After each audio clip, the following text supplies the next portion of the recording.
kemudian adanya perbaikan, teman-teman.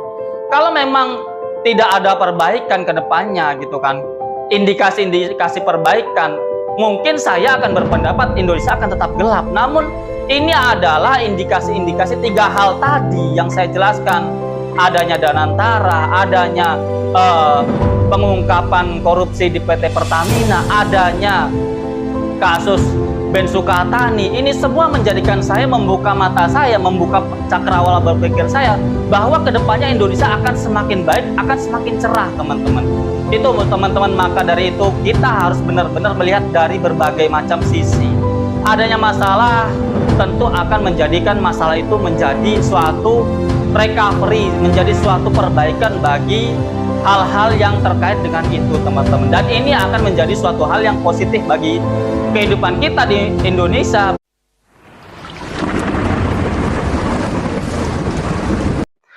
Assalamualaikum warahmatullahi wabarakatuh. Salam sejahtera bagi kita semua, teman-temanku dimanapun kalian berada. Semoga pada kesempatan kali ini kalian semua dalam keadaan sehat walafiat, dalam keadaan lancar aktivitas pekerjaan maupun kesehariannya. Semoga kita semua senantiasa diberikan keberkahan, kelancaran, kemudahan oleh Allah Subhanahu wa taala Tuhan kita, sehingga hari-hari kita kedepannya semakin hari semakin baik, semakin produktif dan berkah dan manfaat bagi orang-orang yang kita sayangi dan orang-orang yang ada di sekeliling kita. Sebelum kita masuk pada pembahasan kita pada hari ini, jangan lupa untuk subscribe ya teman-teman, like, share, dan komen, dan nyalakan notifikasi lonceng yang ada di situ ya teman-teman. Bantulah konten ini agar semakin meluas, menyebar, dan selalu memberikan insight-insight yang baik bagi seluruh masyarakat Indonesia Raya kita ini. Pada hari ini saya akan membahas, bila episode yang lalu saya membahas spesifik tentang hashtag kabur aja dulu. Hari ini saya akan membahas, mengkomentari atau menyatakan pendapat saya atau meluapkan pendapat saya bahwa kemarin gitu kan banyak sekali demonstrasi minggu-minggu kemarin ini gitu kan, entah itu dari mahasiswa, dari golongan masyarakat dan lain sebagainya gitu kan, yang mereka menyatakan atau menyerukan Indonesia gelap. Namun bagi saya pribadi ya, pendapat saya, Indonesia kedepannya bukan gelap, teman-teman. Namun Indonesia kedepannya saya optimis Indonesia akan cerah. Kenapa dan bagaimana dan seperti apa? Kenapa saya memiliki pendapat seperti ini? Marilah kita bahas dalam segmen Olah Pikir, mengolah pikiran, merenungi kehidupan dan berbagai hal yang terjadi dalam kehidupan ini. Teman-temanku dimanapun kalian berada, kita dalam berkehidupan sudah biasa ya bagi kehidupan bermasyarakat kita, dan kita harus membiasakan diri dengan pro kontra, dengan ada yang mendukung, ada yang tidak, ada yang ibaratnya itu menentang, dan ada yang ibaratnya itu mensupport tentang berbagai statement atau suatu pendapat atau suatu seruan dari golongan masyarakat tertentu, atau dari yang ada di sosmed, dari influencer tertentu, atau dari tokoh tertentu, atau dari berbagai masalah yang terjadi di minggu-minggu ini atau di sebelumnya ya teman-teman. Kita harus menjadi masyarakat yang lebih dewasa dalam menyikapi berbagai macam informasi yang begitu sangat derasnya menggeludak di HP kita, di televisi kita, di layar kaca kita, entah di berbagai sumber-sumber informasi yang sekarang begitu amat membanjiri di sela-sela kehidupan kita. Kita sebagai masyarakat, sebagai orang awam, sebagai orang mungkin yang hidup di menengah ke bawah atau di grassroots atau di bawah gitu kan, kita harus semakin mendewasa dengan adanya penggeludakan atau penderasan informasi yang setiap hari kita dengar, yang bahkan itu tidak lagi bisa kita mudah filter mana yang hoak dan mana yang benar ya teman-teman. Kita harus benar-benar bisa dewasa dalam menyikapi berbagai informasi yang kita dengar, yang kita tahu gitu kan. Dengan itu, dengan pendewasaan itu, kita tidak mudah untuk diadu domba, untuk marah, untuk ibaratnya itu pesimis dengan kehidupan, untuk ibaratnya itu kita itu tidak mudah gamang atau goyah dalam menjalani kehidupan ini. Ini adalah suatu hal yang penting ya, yang saya bahas di awal-awal ini ya, karena minggu-minggu ini banyak sekali fenomena atau banyak sekali kejadian-kejadian penting di negeri ini teman-teman, yang diawali dengan adanya launching Danantara, yang saya tetap optimis ya teman-teman. Namun banyak sekali elemen masyarakat yang saya lihat pesimis dengan Danantara ini. Ada juga terungkapnya korupsi 190 triliun lebih di Pertamina gitu kan. Ada juga yang kemarin tentang lagu bayar polisi gitu kan, yang juga menjadi pro kontra di masyarakat gitu kan, yang akhirnya sekarang anggota band Sukatani sudah bahkan disupport menjadi duta kepolisian oleh Bapak Kapolri kita ya teman-teman. Dan ini adalah suatu hal yang sangat baik sekali bagi banyak pengamat, ini adalah suatu hal yang sangat baik bagi demokrasi kita di Indonesia ini. Nah, ini salah satu hal yang besar di minggu-minggu ini teman-teman. Dan ada juga demonstrasi besar yang kemarin juga para mahasiswa, masyarakat dan lain sebagainya menuntut atau mengecam pemerintahan yang baru gitu kan, tentang adanya inkonsistensi dalam statement para menteri atau para tokoh-tokoh pemimpin saat ini ya teman-teman. Dan juga banyak sekali tuntutan yang kemudian ada kemudian statement Indonesia gelap juga teman-teman, bahwa kedepannya Indonesia akan gelap bila terus-terusan pemimpin yang sekarang yang baru ini Bapak Presiden Prabowo dan juga bawahan-bawahannya tetap seperti yang mereka tuntutkan atau yang mereka pandang saat ini ya teman-teman. Namun sedemikian gitu kan, saya pribadi justru malah menganggap Indonesia kedepannya ini adalah bukan Indonesia gelap teman-teman, yaitu saya menganggap bahwa kedepannya Indonesia ini gitu kan akan semakin cerah. Indonesia akan cerah kedepannya. Kenapa? Satu, jika sekalian atau banyak sekali orang menganggap Danantara ini adalah suatu hal yang diragukan gitu kan, betapa ia bisa menambah profit atau keuntungan negara, karena banyak sekali celahnya, dianggap bahwa karena kita trauma ya di tahun-tahun kebelakang, ada masalah Jiwasraya, ada masalah Asabri gitu kan, yang juga diselewengkan, dana-dana yang dihimpun oleh pemerintah kemudian diselewengkan gitu kan, dikorupsi, dalam artian dikorupsi ya gitu kan pada masa itu. Jadi banyak sekali pengamat, banyak sekali masyarakat yang meragukan Danantara ini teman-teman. Terus juga ada terungkapnya korupsi 190 triliun lebih di PT Pertamina, dan kemudian juga ada masalah pro kontra band Sukatani.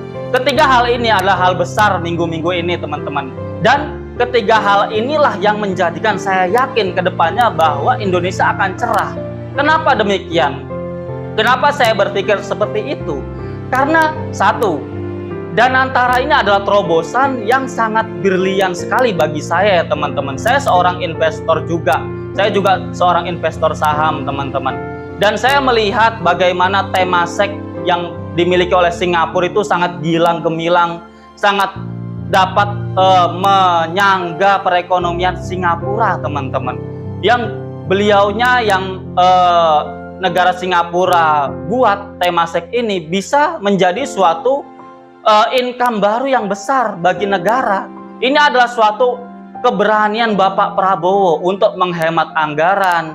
Kita memang tahun ini benar-benar ditarget untuk menghemat anggaran, dan kita menelurkan produk Danantara ini dan menggabungkan Danantara ini oleh Bapak Presiden Prabowo. Ini adalah bagi saya adalah suatu hal terobosan yang sangat baik ke depannya, yang bisa kita nikmati hasilnya beberapa tahun ke depan gitu kan. Kalau sekarang banyak orang menganggap pajak dinaikkan, apa-apa dikurangi gitu kan, ya ini sebagaimana kita wajar teman-teman. Jika kita menjadi seorang yang menjalankan sebuah rumah tangga gitu kan, jika perekonomian atau keuangan rumah tangga kita ingin sehat, tentu kita harus berhemat di sela-sela ketidakberdayaan dunia dalam menghadapi gonjang-ganjing ketidakpastian ekonomi, adanya tadi perang di Gaza, perang di Rusia, adanya sekarang perang dagang antara Amerika dan China gitu kan. Ini adalah menimbulkan ketidakpastian ekonomi global. Dan situasi yang tidak kondusif ini, kemudian Bapak Presiden Prabowo memiliki inisiatif untuk menghemat anggaran gitu kan. Itu adalah suatu hal yang bagi saya adalah keberanian yang tidak populer, teman-teman. Karena kenapa? Banyak yang dipotong, tentu orang yang biasa menikmati APBN yang dipotong itu kemudian gitu kan, tentu tidak nyaman karena dia harus dipaksa hemat gitu kan. Kemudian Bapak Presiden Prabowo menalurkan Danantara. Ini adalah terobosan untuk beberapa tahun ke depan untuk kita itu bisa memiliki income baru. Bagi orang yang sudah terbiasa mengamati sebuah perusahaan atau menjadi suatu investor gitu kan, atau memiliki suatu bisnis, kalian pasti akan tahu bagaimana mengelola keuangan. Bila keadaan tidak stabil gitu kan, kita harus berhemat. Bila kita ingin mendapatkan income baru, tentu kita harus memiliki sumber income yang lain selain yang sudah biasa kita dapatkan. Misalkan kita jualan sembako gitu kan. Bila kita rata-rata setahun memiliki pendapatan 5 juta atau 10 juta gitu kan, plus minusnya seperti itu. Bila kita ingin mendapatkan income mungkin di atas 10 juta, 15 juta, bahkan 20 juta, tentu kita akan selalu berpikir bagaimana caranya kita memiliki sumber pendapatan baru selain dari jual beli kita di sembako itu gitu kan, di toko kita itu. Entah kita membuat cabang baru, entah kita di depan toko kita membuat mungkin dagangan baru, entah jualan kopi, jualan teh gitu kan, atau jualan martabak, atau jualan gorengan di depan toko kita. Sebagai usaha kita membentuk jalan income baru, teman-teman. Dan ini adalah hal yang orang-orang dagang mesti ngerti, orang-orang usaha mesti ngerti, teman-teman. Dan bagi saya ini adalah suatu hal niat baik Bapak Prabowo, kegigihan Bapak Prabowo.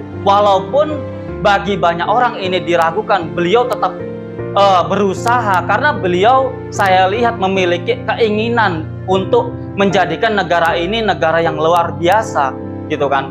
Kemudian itu satu tentang Danantara ya teman-teman, yang saya pandang adalah suatu hal yang sangat baik walaupun banyak yang meragukan ya teman-teman. Yang kedua, adanya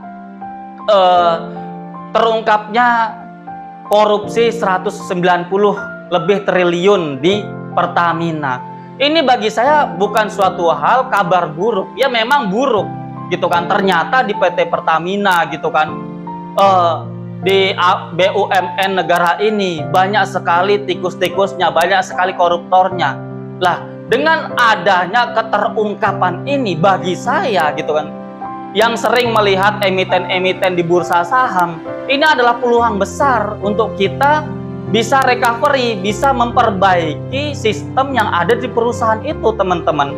Contoh nyata di yang tahun kemarin di PT Timah Indonesia, kalau emitennya TINS gitu kan.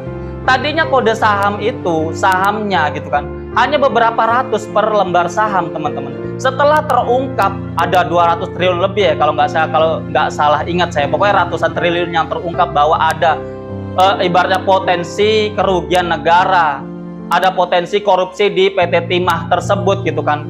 Kemudian gonjang-ganjing besar, bahkan menyeret salah satu suami dari artis terkenal Indonesia gitu kan. Kemudian setelah adanya pengungkapan itu, PT Timah sekarang sahamnya naik berkali-kali lipat, teman-teman. Sekarang bahkan harganya 1.000 lebih per lembar sahamnya. Ini adalah suatu hal yang menjadikan pemicu apabila ada terungkap, apalagi di BUMN yang kita tahu bahwa BUMN itu sulit sekali untuk diperbaiki karena sudah mendarah daging tradisi-tradisi tersebut gitu kan, yang ini adalah rahasia umum gitu kan.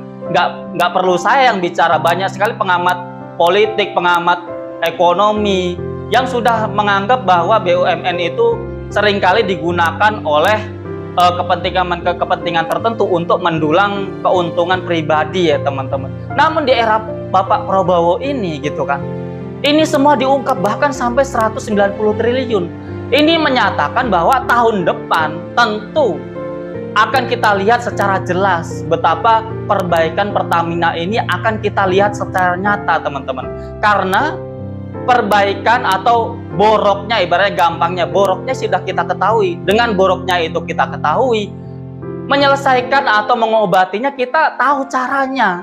Dan tentu akan, karena sudah terungkap, masyarakat tentu akan mendesak bagaimana Pertamina ini diperbaiki. Dan tentu akan menjadi suatu kebaikan bagi Pertamina, dan tentu profitnya akan lebih baik ke depannya, teman-teman. Sebagaimana contoh nyata yang tahun kemarin masih baru kita lihat di PT Timah tersebut, betapa perbaikan sistem dari hulu ke hilir di perusahaan minyak negara kita ini gitu kan, benar-benar akan menjadi semakin baik. Dan ini adalah dua poin kedua bagi saya kenapa saya menyatakan bahwa Indonesia akan cerah ke depannya. Dan yang ketiga, teman-teman, yang saya tadi malam juga melihat di Indonesia Layers Cup gitu kan, di acara Bang Karni yang membahas tentang Ben Sukatani kemarin yang menciptakan lagu bayar gitu kan, yang kemudian tadinya dipermasalahkan, terus ada klarifikasi gitu kan, dan masyarakat menganggap, bahkan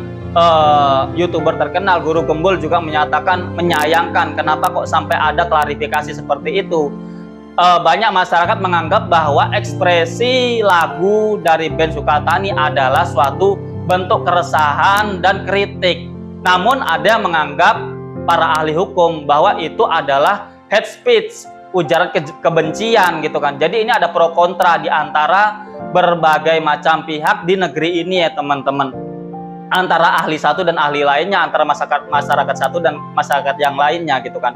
Namun pada akhirnya teman-teman, Ben Sukatani ini kemudian bukan malah dipenjara teman-teman, bukan malah dibungkam atau mungkin yang digadang-gadang oleh masyarakat karena ada klarifikasi ya, jadi geger gitu kan. Kemudian Ben Sukatani ini malah oleh Kapolri, oleh pimpinan polisi sekarang gitu kan, malah dijadikan duta kepolisian teman-teman. Malah dipuji bahwa polisi butuh sosok-sosok yang seperti ini untuk mengkritik polisi agar lebih baik. Ini adalah, kalau yang saya lihat di program Bapak Karni Ilyas gitu kan, adalah suatu hal yang positif untuk demokrasi kita, untuk ibaratnya itu kebebasan kita berpendapat, untuk kita masyarakat itu benar-benar terlibat dalam membangun negeri ini, memberikan masukan, dan masukan itu didengar oleh para pembesar-pembesar negeri ini teman-teman, oleh para tokoh-tokoh negeri ini teman-teman. Jadi ini kenapa tiga hal ini yang menjadikan saya lebih optimis ke depannya bahwa Indonesia ini bukan gelap, namun Indonesia ini akan semakin cerah. Karena penyakit-penyakit yang ada di Indonesia atau halangan-halangan, rintangan-rintangan yang menjadikan Indonesia ini terpuruk gitu kan, ke belakang-belakangan kemarin gitu kan, ini akan menjadi hal-hal yang positif karena adanya mencuatnya berbagai masalah, mencuatnya terobosan-terobosan atau mencuatnya perkembangan-perkembangan di Indonesia ini, bagi saya menuju hal-hal yang baik. Dan ini selaras dengan yang saya lihat gerak-gerik Bapak Presiden Prabowo yang selalu benar-benar memberikan kita semua terobosan ya teman-teman. Ini ya, saya bukan kemudian tidak adil dalam melihat pemerintahan yang sekarang gitu kan. Oh ini terlalu memuji, terlalu pro dengan rezim, terlalu pro dengan Bapak Prabowo. Enggak, ada kekurangannya. Saya juga ada yang benar-benar setuju juga dengan para demonstrasi mahasiswa gitu kan, tentang adanya statement-statement yang kadang kemarin itu menteri-menteri satu dan yang lainnya tidak sinkron gitu kan. Saya juga nggak setuju gitu kan. Saya juga ingin adanya itu nggak menjadikan masyarakat bingung. Kalau beda statement kan tentu masyarakat bingung teman-teman. Namun juga kita harus melihat peluang yang terjadi akibat masalah-masalah ini, kemudian adanya perbaikan teman-teman.